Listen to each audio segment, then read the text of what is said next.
Non, mais si on a les coefficients qui sont libres et les... Ah oui, non, oui, c'est pas... oui, ça peut être forcément. Mais bon, après, la convexité, c'est juste quelque chose de pratique, quoi. C'est pas une vérité en soi. Tout à fait d'accord.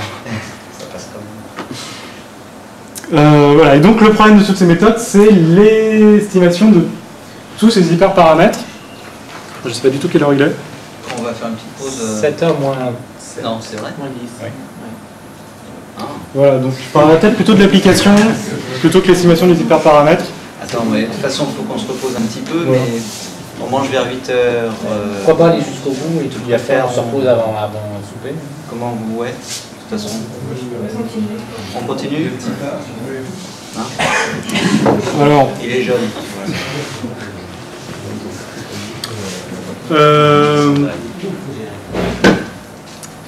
c'est juste, j'hésite à passer très vite sur cette partie-là pour plutôt aller sur la suivante. Donc là, c'est un modèle probabiliste pour essayer de s'affranchir de l'estimation des hyperparamètres. On se dit super, tout ça. L'intérêt, c'est qu'à la fin, j'obtiens un algorithme qui est très proche de l'ISTA, mais donc qui est très lent. Bon. Donc le modèle, c'est toujours ce modèle hybride, où on suppose que c'est parcimonieux. Donc on vient de le voir, je ne m'attarde pas trop dessus. Et on veut toujours estimer donc, les coefficients alpha bêta. Donc ce que j'appelle un modèle hybride, là je rentre un peu plus spécifiquement dans la définition, c'est, j'introduis là donc les quarts de signifiance, c'est ce qui me dit quels sont les coefficients non nuls qui interviennent dans ma décomposition pour chacune des couches. Je note lambda et bêta. Et donc les xn, xn, c'est juste des variables indicatrices, donc binaires, 1 ou 0, qui va me dire si le coefficient est nul ou pas. Et donc, je vais utiliser un modèle hybride aléatoire, où je vais choisir un modèle discret pour mes quarts de signifiance, qui va être un simple modèle de Bernoulli, en fait, et un modèle pour mes coefficients conditionnellement au quart, donc les coefficients non nuls, ce qui sera un simple modèle gaussien, donc je vais avoir un modèle Bernoulli gaussien, qui est un des modèles aléatoires les plus simples qu'on puisse imaginer, mais qui se prête bien à beaucoup de choses. Donc c'est ça. Donc j'ai les deux cartes. À gauche, je vais avoir plutôt ma carte tonale, à droite ma carte transitoire. Donc mon coefficient va être non nul avec une probabilité P pour ma carte tonale, et il va être non nul avec une probabilité P tilde pour ma carte transitoire. Je ne connais pas ces probabilités d'appartenance. Je pourrais les fixer a priori, et je ne les connais pas, et le but, ça va être de les apprendre. Donc, modèle de Bernoulli, donc indépendance entre les coefficients, etc. Comment tu as distingué tonal de transitoire? C'est pas la même couleur. Oui, non, mais à part ça, dans le modèle. Alors, dans le transitoire, je vais avoir un tilde, ou dans le tonal, je vais avoir un tilde, je ne sais plus. En gros, c'est juste ça. Voilà, je vais avoir un P et un P tilde. C'est juste ça. Ah, c'est les valeurs de P. Voilà, c'est juste la valeur des paramètres de mon modèle de Bernoulli quoi, qui intervient. D'accord, et tu les donnes pas là? Mais je ne me les donne pas a priori. Voilà, je vais les estimer. Ok. Et conditionnellement à ces cartes, donc je suppose que mes coefficients vont suivre une loi normale s'ils sont non nuls. Donc centrés, avec une certaine variance sigma carré et sigma tilde carré suivant la couche que je considère. Et pareil, je ne me fixe pas ces variances a priori, je vais essayer de les apprendre. Donc le lambda, c'est ceux qui sont non nuls.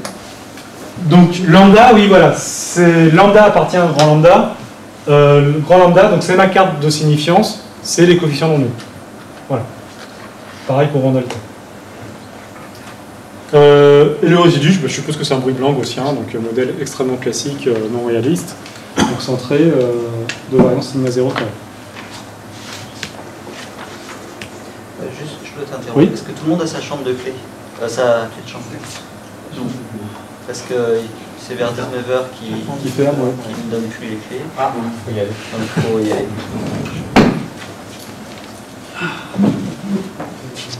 Stéphane, tu as la tienne déjà?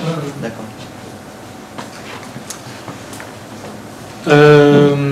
Donc là, je vais prendre l'approche bayésienne pour construire mon modèle.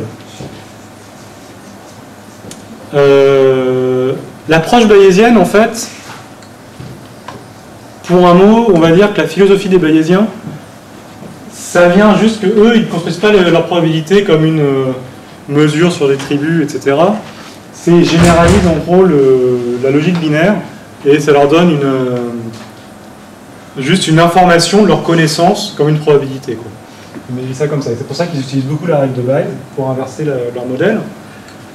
C'est un modèle qui peut être pratique et que j'utilise ici. Donc je l'aurais écrit. Là, mes coefficients alpha bêta, je les résume dans un seul coefficient θ et je résume mon dictionnaire comme un dictionnaire phi. Parce que les couches, au final, vont intervenir dans une deuxième partie, c'est pas le plus important. Donc je me donne un modèle a priori, c'est-à-dire que je me donne un modèle sur les cartes, qui est un modèle de Bernoulli, un modèle sur le bruit, qui est un modèle gaussien, donc c'est ce qui apparaît ici. Je connais la probabilité de mon observation, connaissant mes coefficients, mes cartes, etc. Donc c'est quelque chose de gaussien. Et donc le modèle sur mes coefficients, c'est ça mon modèle a priori, l'a priori que je me donne, et sur mes cartes, c'est un modèle Bernoulli-gaussien. Donc mes coefficients apparaissent avec une certaine probabilité P, et s'ils apparaissent, ils vont suivre une loi gaussienne. Et donc j'applique ma règle de Bayes, et ce que je vais chercher à estimer, c'est à maximiser la probabilité a posteriori, c'est-à-dire estimer mes coefficients et mes cartes, éventuellement mes hyperparamètres, enfin en fait on met des hyperparamètres, connaissant le signal que j'observe. Voilà, c'est simplement ce qu'on essaye de faire. Et donc si je prenais une probabilité a priori laplacienne et une mauvaise loi pour la parcimonie, ben, je retomberai quand même sur mon modèle N1 de tout à l'heure. Le Bernoulli-gaussien, lui, pour la parcimonie, a priori, on est content, vu que la parcimonie est directement dans le modèle de Bernoulli. On ne peut pas faire plus parcimonieux que ça si on prend un P, une probabilité d'apparition très faible. Et donc là, pour estimer mon modèle, bah, j'utilise justement l'astuce de Pareau-Figueiredo, qui avait trouvé l'algorithme d'itération thresholding en introduisant une variable cachée qui est, pour le coup, moi je trouve bien cachée et pas du tout intuitive. Donc la variable cachée, c'est cette variable cachée Z. Il dit que Z, c'est θ plus un bruit, enfin mu fois un bruit N1 qui est un bruit gaussien centré réduit. Et il le réinjecte et il dit que ce qu'il observe, donc c'est phi fois Z plus un autre bruit N2 qui est aussi centré mais gaussien fortement corrélé dont la corrélation dépend de mon dictionnaire phi. Et j'ai un paramètre mu qui a priori est juste un paramètre théorique qui doit vérifier ça. On va voir qu'en fait en pratique il pose des petits problèmes. Et si je le prends égal à sigma 0 sur sur un norme de phi transpose, je retrouve le paramètre que j'avais dans mon algorithme de seuillage itératif de tout à l'heure. Et je vais essayer de maximiser ma probabilité a posteriori en maximisant ma vraisemblance complétée pénalisée. Donc c'est le cadre EM assez classique. Donc les équations sont un peu lourdes à écrire, mais en fait elles s'écrivent correctement. Donc il va falloir que je calcule l'espérance de la log de la probabilité complète avec ma variable cachée. Je pénalise cette chose-là et je vais essayer de maximiser cette chose-là. Moins log Bonne question. Ou alors ton Q, il doit avoir un moins quelque part. Oui, effectivement. Non, bonne remarque. Je ne garantis pas que mes slides sont exempts d'erreurs de ce type.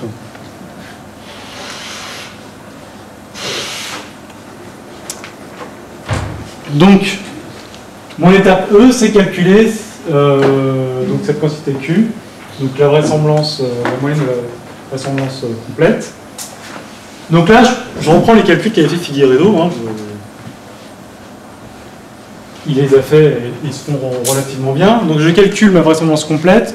J'ai en fait quelque chose comme ça qui va dépendre d'un terme quadratique en Z et d'une constante qui dépend de Y et de Z, mais qui ne dépend pas de θ. Donc ce terme quadratique, je le développe et je garde que ce qui dépend de θ. Et on va avoir comment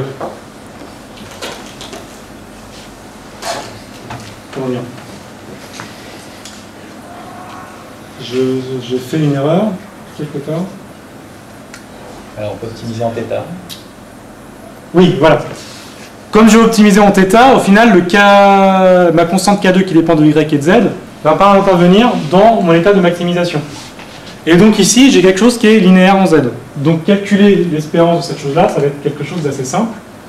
Je vais simplement calculer l'espérance donc de ma variable cachée. C'est K1. Alors en fait, K1, K2, ça va être K1 plus la norme de Z carré sur... Voilà. Et comme ça, j'ai simplement à calculer la moyenne de cette loi que je vais réinjecter dans cette chose-là. Et j'aurai le Q que je pourrai maximiser ensuite en θ. Et ça, bah, au final, ça se calcule bien avec tous les a priori qui au final sont... J'ai des gaussiennes de partout. Et la moyenne de cette loi, ça va être en fait la descente de gradient que j'avais tout à l'heure dans mon algorithme de seuillage itératif. Donc c'est pas quelque chose de... C'est absolument pas intuitif, c'est absolument pas évident. Mais voilà, en introduisant cette variable cachée, au final, tous les calculs se passent très bien. Et j'arrive à retomber donc sur cette estimation, sur cette descente de gradient. Maintenant, il faut que je maximise donc ma vraisemblance complète, que je pénalise avec mon a priori sur les données, qui est Bernoulli-Gaussien. Alors, estimer les coefficients et les cartes en même temps, ça va être quelque chose de très difficile. Donc, on va faire quelque chose de séquentiel. On va d'abord estimer les cartes et ensuite les coefficients. Donc, ce sera plus un vrai EM, ce sera un EM généralisé, mais on sait encore qu'en général, ça se passe pas trop mal. Je préciserai tout à l'heure le pas trop mal. Et ces choses-là vont très bien se passer au final. Pour calculer le maximum de mes cartes, en fait, je marginalise par rapport à mes coefficients. Et comme c'est Bernoulli-Gaussien, je mets d'un côté des coefficients qui sont égaux à 0, de l'autre les coefficients non nuls. Comme c'est gaussien, tous les calculs se passent très bien. Et à la fin, en fait, j'ai un seuillage, comme tout à l'heure, sur la valeur absolue de ma variable cachée Z, qui était ma descente de gradient. J'ai un seuillage qui est l'intersection de mes deux gaussiennes, de mon a priori gaussien, suivant que mon coefficient appartient ou non à la carte. Et une fois que j'ai estimé les cartes, j'estime mes coefficients, donc c'est gaussien, donc c'est une vraie simple régression les deux, c'est une pondération, ça se fait très bien. Donc je passe un peu vite parce que je préfère ensuite passer du temps sur l'application. Pour les hyperparamètres, on utilise un prior de Jeffrey dit non informatif. Alors, je ne m'étends pas du tout sur le prior de Jeffrey, c'est issu calculé avec l'information de Fisher. Pour les paramètres d'échelle et les paramètres ici, donc de moyenne dans une mode Bernoulli, on retrouve en fait des estimateurs extrêmement classiques qui sont les variances empiriques et les moyennes empiriques sur les données. Et donc, ce qui est intéressant, c'est l'algorithme à la fin, en fait, c'est le I-star de tout à l'heure, où on a la descente de gradient. Et tout à l'heure, on avait le seuillage soft. Ici, on a un truc, on a un seuillage au final. On a un seuillage dur pour estimer les cartes. Je connais la valeur de mon seuillage, ça dépend de mes hyperparamètres. Ensuite, je fais le shrinkage pour estimer mes coefficients. Et après, j'estime mes hyperparamètres simplement avec les estimateurs statistiques classiques sur ce que j'ai. Et j'itère ça, et donc j'ai un algorithme de seuillage itératif, comme tout à l'heure, mais totalement non supervisé. Donc j'ai essayé ça sur du débruitage, j'ai pris un signal, je l'ai bruité avec un bruit qui a une certaine variance, je fais tourner l'algorithme dans une union de base MDCT. Ça semble converger quand même assez vite, je débruite bien mon signal et je retrouve une variance du bruit qui est à peu près celle que j'avais mis à montrer. Voilà. Ça marche aussi dans du Gabor, et on peut faire aussi une sorte de Bernoulli par groupe, où j'aurai des gaussiennes multivariées, mais c'est exactement la même chose, et je vais avoir un seuillage sur la norme de mes Z, là, plutôt que sur la valeur absolue, et ça marche tout pareil. Voilà. Alors l'inconvénient ici, c'est le paramètre mu. Là, si je le prends égal donc à sigma 0 sur la norme du dictionnaire, avec une norme de base MDCT, ça marche très bien. Si je prends la même chose pour Gabor, ça ne marche pas du tout, ça converge vers un résultat trivial, qui est une carte pleine, une carte vide, donc qui ne m'intéresse pas du tout. Et en baissant ce paramètre mu, alors l'algorithme va être beaucoup plus lent, mais il va donner un résultat qui est tout à fait satisfaisant pour quelque chose qui est absolument pas, qui est totalement non supervisé, et qui va être très très lent en pratique. Voilà. Donc moi je le vois un peu comme un paramètre de température, on va dire, ce paramètre mu, mais il y a des choses à comprendre là-dessus. Au niveau de la convergence, je je ne peux pas appliquer les théorèmes que j'ai habituellement sur EM et GEM, parce que je n'ai pas des lois continues à cause du Bernoulli gaussien. Donc je sais que la valeur de la fonctionnelle va converger vers un maximum, et je ne peux rien dire sur les itérés. Donc là aussi, il y a du travail à faire.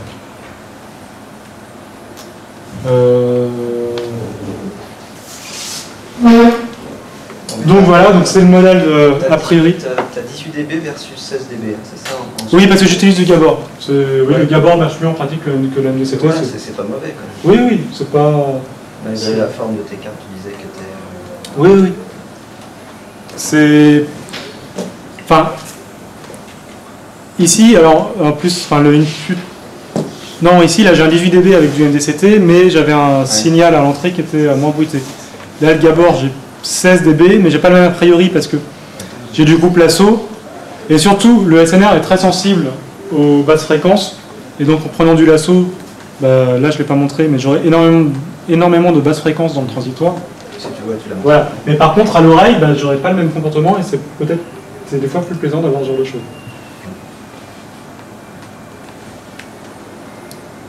Voilà, donc juste le résumé, hein, un modèle a priori qui prend en compte la parcimonie, éventuellement la structure en groupe, et surtout une estimation jointe des coefficients, des cartes et des hyperparamètres du modèle.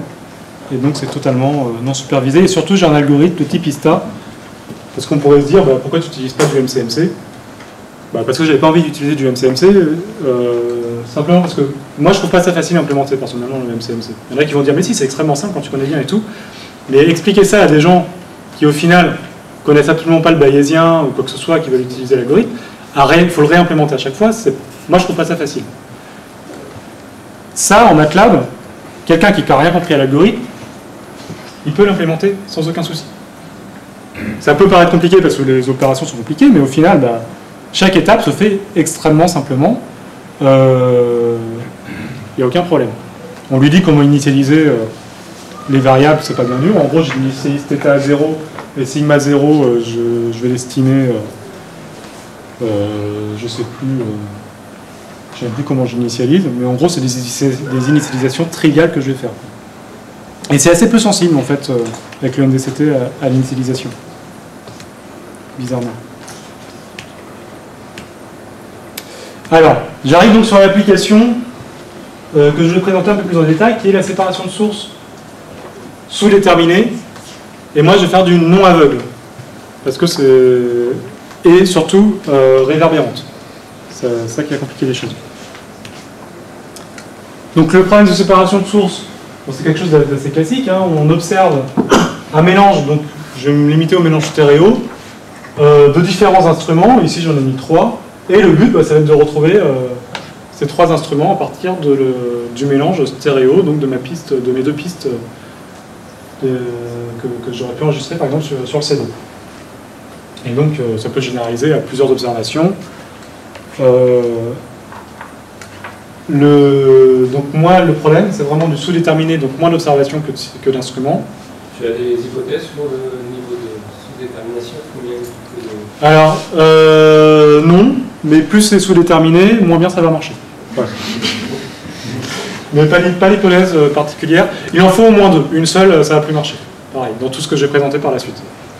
Et j'ai présenté tout avec 2 parce qu'on verra que ça se passe bien. Ouais, parce que combien d'instruments tu pourrais au maximum séparer sur une piste stéréo? Bon, nous, dans les expériences qu'on a faites, ça marche bien avec... alors là, c'est pas des instruments, c'est des voix, 4 voix. Et un mélange stéréo de 4 voix, ça marche pas mal. Voilà. Est-ce qu'il y a besoin qu'il y ait une relation physique dans la manière dont Oui, donc ce sont des mélanges réverbérants et je connais le modèle de mélange.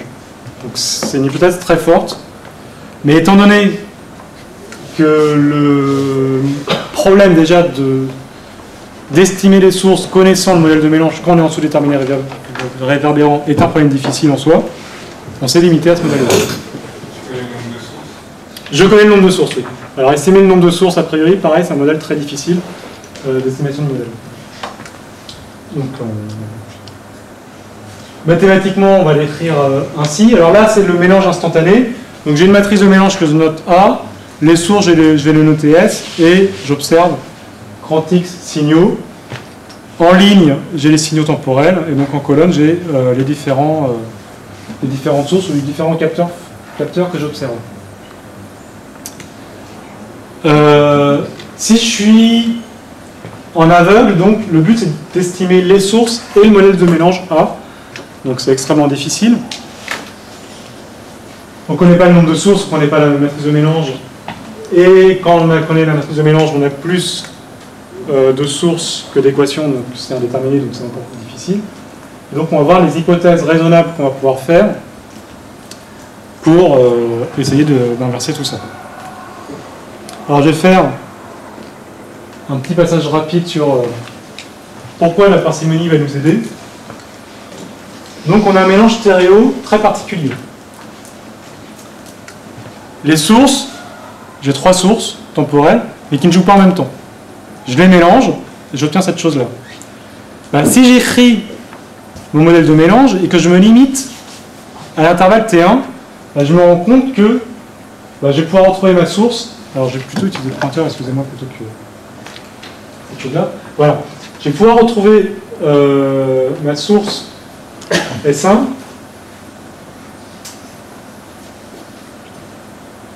en résolvant simplement ce système où je peux exprimer S1 en fonction de X1 ou de X2. Donc mon problème qui a priori été sous-déterminé, en fait, est parfaitement déterminé dans ce cas-là. Alors c'est un cas particulier, c'est pas ce que j'ai en pratique. Mais là, en gros, en fait, ce que j'ai, c'est de la parcimonie dans le domaine temporel. Et si je trouve un domaine où mes sources sont parcimonieuses, on se dit qu'on va avoir gagné. Donc en fait, je vais même pouvoir estimer ma matrice de mélange A en exprimant ma deuxième observation en fonction de la première. Et si je dessine donc l'observation X2 en fonction de l'observation X1, bah, je vais avoir ce genre de comportement-là. Et en fait, bah, ça va correspondre à mes 3 sources. Et l'angle que vont faire ces directions-là, en fait, ça va être ma matrice de mélange. La matrice de mélange A. Donc je vais pouvoir estimer ma matrice de mélange A. Alors en fait, c'est les rapports que j'estime. Mais en supposant que, comment dire, à un facteur d'échelle près, en fait, je vais pouvoir l'estimer. Ce facteur d'échelle, il n'a aucune importance en pratique. Pourquoi c'est linéaire? Qu'est-ce qui est linéaire? Ici, oui. En fait, c'est simplement en revenant au slide précédent. Donc j'écris, je me limite à la portion T1, ici, à l'intervalle de temps T1. Donc j'ai que ma source S1 qui intervient dans mon mélange. Donc j'écris mon mélange X1, c'est A1 fois S1, et X2, c'est A2 fois S1. Donc j'ai écrit X2 en fonction de X1, et on a le rapport X2 sur A1 qui apparaît. Donc si on voit la matrice de mélange simplement comme une matrice avec des cosinus et des sinus, où c'est un angle qui apparaît, bah, l'angle, on peut le lire directement ici. Les angles, on peut les lire directement ici. Et donc je vais pouvoir estimer ma matrice A et les sources par un simple clustering, en fait, sur cette représentation-là. Donc c'est quelque chose d'extrêmement simple à faire pour estimer les sources. C'est un modèle particulier, oui. Et leur nombre? Alors le nombre, on les observe. Ici, ça apparaît clairement. En pratique, ça ne va pas être toujours aussi clair, en fait. C'est pour ça que se fixer le nombre de sources, ça va quand même aider fortement les choses. En réalité, donc, j'ai toutes mes sources qui jouent en même temps. Et si je refais la même chose que tout à l'heure, bah là, j'observe plus rien. Donc, je ne peux plus faire le clustering, je ne peux plus estimer la matrice de mélange. Donc ça marchait, c'est parce que j'avais qu'une seule source active à un instant donné. C'est-à-dire que mes sources étaient parcimonieuses en temps. Bah, qu'à cela ne tienne, je vais donner une espèce de parcimonie, mais que je vais préciser un peu, parce que là, c'est juste toujours pour dire que la parcimonie, il faut faire attention. Si mes sources sont parcimonieuses, mais qu'elles jouent toutes en même temps, ça ne va pas marcher non plus. Donc il faut qu'elles soient parcimonieuses, mais qu'elle ne soit pas active forcément au même moment. Mais la parcimonie va être nécessaire, mais a priori n'est pas forcément suffisante. Alors on va voir qu'en pratique, ça va quand même bien se passer. Et comment je vais m'en sortir? Donc j'ai mon modèle de mélange. Mes sources, je vais les supposer parcimonieuses, et j'espère que tout va bien se passer justement dans un dictionnaire adapté, donc typiquement mon dictionnaire de Gabor de tout à l'heure. Et je réécris mon modèle de mélange dans ce dictionnaire de Gabor là. Donc phi c'est mon dictionnaire de Gabor, et S donc ça va être mes coefficients de Gabor. Et ce que je vais séparer en fait, c'est dans ce domaine de Gabor là. Bon alors je reviens pas là-dessus.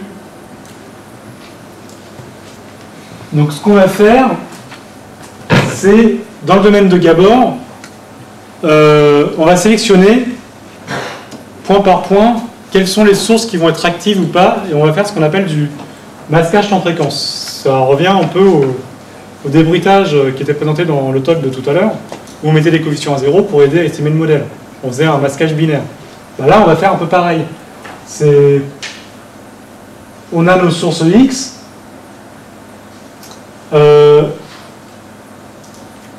Comment dire?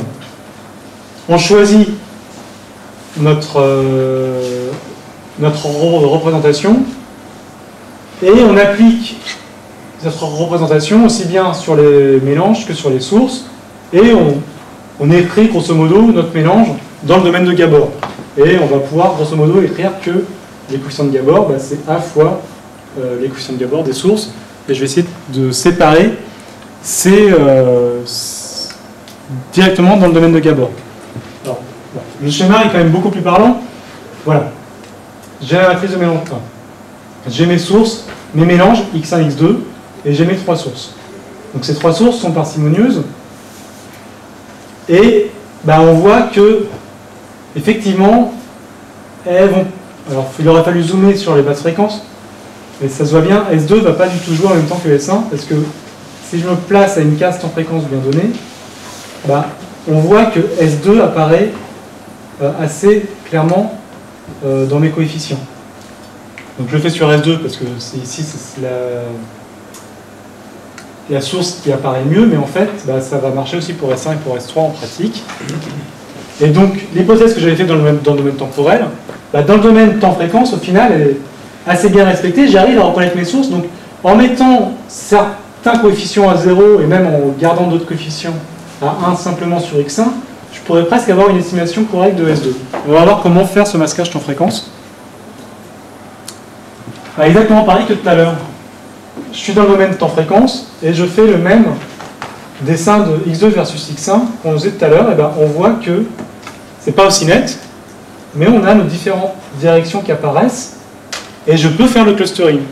Et ça va me donner mon estimation de la matrice A en estimant les angles, et de mes sources, où le masquage temps fréquence est donné donc simplement par le clustering qui me dit, voilà, la source qui apparaît ici, je dis que c'est ma source S3, ici S2, S1. J'ai une indétermination sur la numérotation de mes sources, et ça n'importe pas vraiment dans mon estimation à la fin. Donc c'est extrêmement simple à implémenter, c'est extrêmement rapide, on estime la matrice de mélange et des sources. Alors le clustering, ça se passe bien si j'ai vraiment une belle parcimonie, mais en pratique, des fois, c'est un peu plus compliqué que ça. Parce que là, avec 3 sources encore, ça va bien. Avec 4 sources, si elle apparaît vraiment de manière un peu plus orthogonale aux autres, ça va bien marcher, mais sinon, on va avoir du mal à l'estimer. Et l'hypothèse qui est derrière, c'est qu'une seule source est active pour un index temps fréquence, alors qu'a priori, on a envie qu'il y ait quand même plusieurs sources actives pour améliorer les choses. Donc à la fin, les sources estimées sont même extrêmement sparses.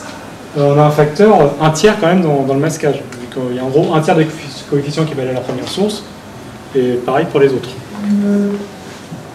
Donc on a une sur-parcimonie dans cette estimation.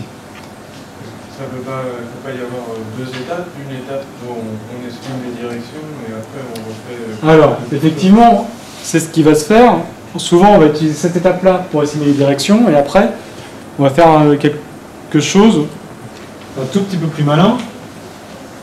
C'est-à-dire que, on suppose que plutôt que d'avoir une source active, on en suppose 2. C'est comme ça, on va pouvoir inverser localement notre système qu'on aura estimé à l'étape précédente.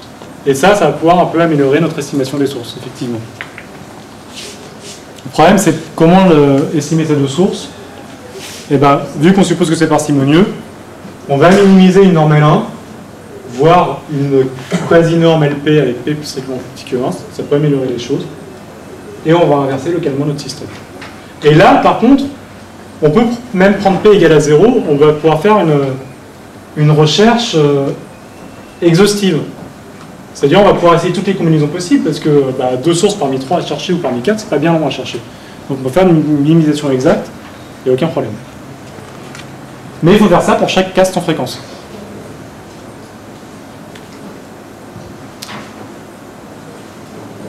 Alors ça, bon, c'est une façon de le faire, je m'attarde pas dessus. Alors, ça marche pas mal. On a une inversion locale donc, qui permet une meilleure mise à l'échelle des sources les unes par rapport aux autres. Et ça donne une meilleure estimation au sens du rapport signal sur bruit. En fait, pour mesurer la performance d'une séparation de sources, il y a plusieurs manières de faire. Il y a le rapport signal à bruit de la source estimée par rapport à la source originale. C'est le plus évident. Mais on se rend compte qu'il y a plein d'artefacts qui apparaissent dans notre estimation. Et on va pouvoir les estimer un petit peu. Et par exemple, quand on écoute une source, on écoute notre résultat après notre séparation, on écoute une source donnée, et on va entendre un peu les autres sources qui vont influencer notre résultat. La façon dont les autres sources vont influencer ça, on va pouvoir le mesurer par le signal, ce qu'on appelle le rapport signal à interférence. Alors je ne donne pas les définitions exactes, mais en gros on va regarder quelle est l'énergie de ces deux sources par rapport à notre estimé, de ces sources qui viennent polluer par rapport à notre estimé.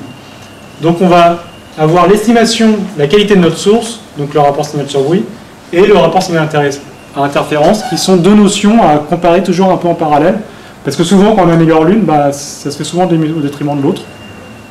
Ça va se faire, ça dépend de l'application encore. Est-ce qu'on fait le ratio pour chaque case temps-fréquence ou global? Alors ici on va le faire case sans fréquence par case sans fréquence, donc c'est pour ça que c'est un peu long à faire. On est obligé d'itérer, donc quand on a un gros signal, ça va être un peu long. En fait, on va pouvoir le faire de manière globale, presque globale, on va voir un peu comment, juste après. Alors jusque-là, on était en mélange instantané, et moi ce qui va m'intéresser, c'est donc les mélanges convolutifs, où là, c'est plus tellement une matrice, c'est une matrice de filtres, en fait, qui vont convoler mes sources. Et là, je ne peux plus faire tout le travail de tout à l'heure. A priori, il ne marche plus parce que j'ai cette convolution qui vient polluer un peu les choses. Première manière de faire, et qui marche pas mal en pratique, c'est... ok, j'ai une convolution, si je passe dans le domaine de Fourier, ça devient une multiplication. Donc si j'ai mon Gabor, dans chaque fenêtre, c'est une transformée de Fourier, je dis que dans chaque fenêtre, ma convolution, c'est une multiplication à la bonne fréquence. Mais c'est une approximation, parce que ce n'est pas une vraie transformée de Fourier, Gabor, il y a un fenêtrage, et donc c'est une approximation. Cette approximation marche pas mal si, en fait, j'ai des filtres qui sont pas trop méchants, quoi. Et on va quand même l'utiliser, cette approximation, parce qu'on va faire tout le travail précédent, en fait, avec cette approximation, où ça revient à un mélange instantané, au final. Et donc, je peux faire tout le travail de tout à l'heure, estimer la matrice de mélange pour chaque fréquence, ou, si je la connais, inverser localement mon système, etc. Et je peux me dire, plutôt que de faire cette approximation, je vais garder ma vraie convolution avec une attache aux données, comme dans les approches précédentes. Et puis, je vais choisir un bon a priori sur les coefficients de mes sources. Pour s'affranchir de l'approximation, on va voir à quel point ça va améliorer les choses. Et donc, on estimera nos sources en minimisant cette fonctionnelle. Et donc, toute la question est de savoir quelle pétalité choisir. A priori, est-ce qu'il y a une raison mathématique pour ne pas faire ce qui est correct ici, c'est-à-dire utiliser la convolution comme opérateur? Alors, donc quand on a fait ces travaux, j'ai fait ça donc avec Rémi Rimonval et Emmanuel Vincent, moi, justement, on s'était posé la question. On s'est dit, ça, dans tout ce qui a été fait en beamforming et tout, il doit y avoir des réponses. Alors, on a peut-être mal cherché, mais on n'a pas trouvé la réponse. Et en fait, on arrive à faire des petits calculs qui arrivent à nous borner un peu les erreurs, comment ça se comporte, ces approximations. Mais là, il n'y a plus d'approximation. Alors, oui, justement. Et nous, on a essayé de mesurer à quel point cette approximation était bonne ou pas. C'est ça. Ma question, c'est pourquoi faire une approximation puisqu'on veut faire exact? Ah oui, bah justement, bah nous, on s'est fait la même remarque, donc on va le faire de manière exacte. Voilà. Ça n'avait pas été fait en fait. Donc, tout simplement parce que les codes MATLAB ils sont faits pour une matrice pleine et là c'est une convolution. Non mais en fait les gens faisaient ça en pratique. Ils ont toujours fait ça, ils ont toujours oublié la convolution en faisant cette approximation là. Alors qu'effectivement on se dit bah voilà finalement pourquoi pas faire ça quoi. Bah, coup de bol ça n'avait pas été fait donc on a regardé ce que ça faisait. Voilà. Et on faisait ça parce que, bah oui, en pratique, c'était facile à implémenter, on savait le faire de manière instantanée, donc on revenait au problème instantané, on pouvait appliquer toutes les mêmes méthodes, et ça marche pas si mal en pratique, hein. On va voir à quel point. Et donc nous, on a essayé de ne pas faire cette approximation, effectivement, et on a introduit cette fonctionnelle avec différentes pénalités, donc on va voir lesquelles. On se dit, a priori, mes sources sont parcimonieuses, donc je vais mettre du L1. Vu que la parcimonie va être nécessaire, je vais mettre du L1 et on va voir ce que ça donne. En fait, si c'est bruité, on sait que le L1 aussi, ça seuil de haute fréquence. Donc on se dit que c'est peut-être pas quand même forcément la meilleure des choses à faire. Et j'ai dit que la parcimonie, on devait avoir quelques sources actives à travers les canaux. C'était là que la parcimonie intervenait, surtout pour intervenir. Donc, a priori, mon lasso élitiste de tout à l'heure était parfaitement adapté pour ça. J'étais tout content d'avoir une application toute trouvée où j'essaye de sélectionner les sources les plus actives pour chaque canal. Donc on se disait, voilà, a priori, c'est cette pénalité-là qu'il nous faut. À la fin, j'ai un peu déchanté, c'est comme ça. On verra. Et donc, j'ai ma fonctionnelle pour estimer mes sources, mon attache aux données avec ma convolution. Une convolution, c'est linéaire, donc je vais pouvoir dériver, je vais pouvoir faire tout ce que je veux, je peux calculer l'adjoint, je vais pouvoir appliquer tous mes algorithmes sans aucun souci. Et mes opérateurs de seuillage, je les ai. Donc j'utilise Fista, et c'est là où au début j'avais utilisé Ista, et c'était pas aussi bien que ce qu'on espérait. Et on va voir qu'on améliore les choses en termes de SDR et de SIR. Par contre, on a un hyperparamètre à régler. Alors dans notre cas, on n'a pas ajouté de bruit, donc l'hyperparamètre en fait est tout trouvé, il suffit de résoudre le problème sous contrainte de reconstruction exacte. Donc les résultats sont là. Alors, comment lire ce tableau? On a regardé le temps de réponse des filtres à 60 secondes, donc on a des filtres anéchoïques, des filtres avec un retard donc, de 50 millisecondes et un autre de 250 millisecondes. Donc en gros, anéchoïque, simplement il y a un retard des sources sur l'arrivée du micro, mais elles ne se mélangent pas trop entre elles. Et 50-250 millisecondes, il y a beaucoup de réverbérations qui viennent polluer un peu mon mélange. Ça dépend aussi de la distance qu'on a, en gros, comment sont placées les sources par rapport au micro et comment sont placés les micros. C'est le D qui intervient ici. Et donc, narrowband, c'est en gros quand on fait l'approximation dans Gabor. C'est-à-dire qu'on fait l'approximation que notre produit de convolution, c'est une multiplication dans le domaine de Gabor. Je peux utiliser aussi la formulation pénalisée, lasso utilise lasso, avec l'attache aux données, avec cette approximation-là. Et donc l'état de l'art, c'est duet, et la minimisation L1 sous reconstruction exacte, avec cette approximation-là. Et wideband, donc c'est notre fonctionnel avec la convolution et différentes pénalités, L1 ou lasso élitiste. Alors on se rend compte, ce qui est en gras, c'est les méthodes qui marchent le mieux de manière significative. Alors qu'est-ce que ça veut dire significative dans ce cas-là? On a utilisé 10 mélanges de sources et j'ai simplement fait des tests statistiques pour savoir si la différence en termes de performance était statistiquement significative ou pas. Les tests, c'est les tests classiques de...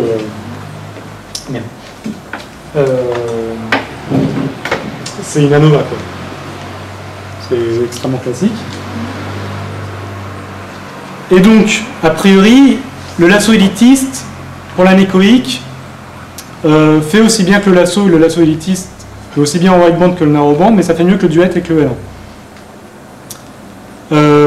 L'élitiste lasso fait mieux quand les micros sont plus espacés que le reste, mais franchement, pour